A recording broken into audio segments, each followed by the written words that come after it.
Hello book lovers, and welcome to day 10 of 30, where I talk about my top 30 favorite books of all time in honor of my 30th birthday.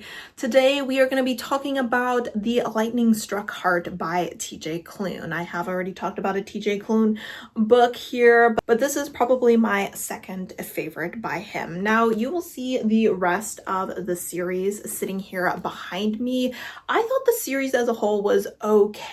For me, I think the first book is something you could probably read on your own, and I definitely think was stronger than the rest of the series. So I really am just talking about this first book as one of my all-time favorites. Do I every once in a while come back and just read parts of this book?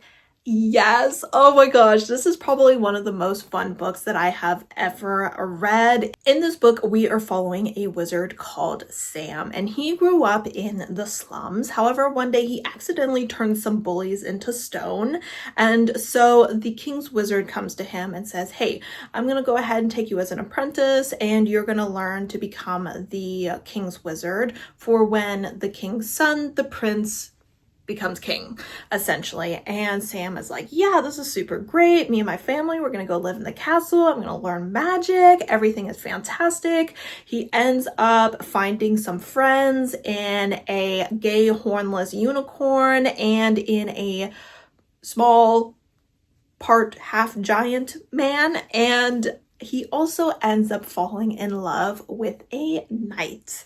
Unfortunately for him, that knight is in a relationship with the prince who he hates and who hates him in return. But fear not, for that prince gets kidnapped by a dragon. And so Sam sets out with his friends as well as this knight to rescue him. And along the way, he and this knight just can't help but be drawn to each other. I don't know what it is about this book. I love it so much. It is so addicting. It is so funny. It is so ridiculous. It is so inappropriate at times. It doesn't really seem like the kind of book that I would like, but I ate this book up, and I absolutely adored just like what a mess Sam was around the night. He was just like a stumbling fool. He was just like, oh my god, I like him so much, I can't even like have a normal conversation with him.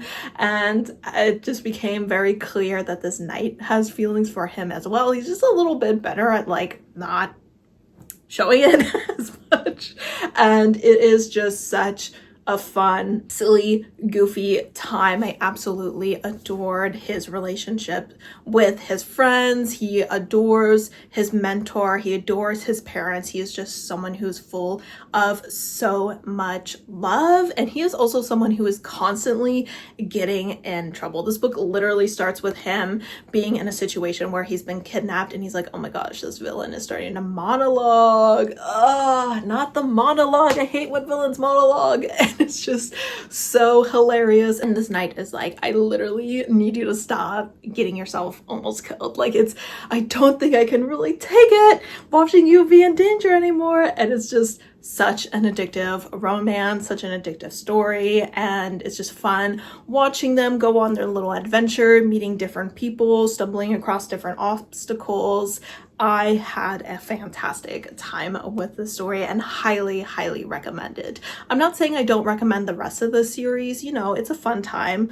It definitely has some classic fantasy vibes when we're dealing with like wizards and knights and dragons and princes and like prophecies and things like that. So it's a good time, but I definitely think that the first book is the strongest of them all. And I want more people to read this.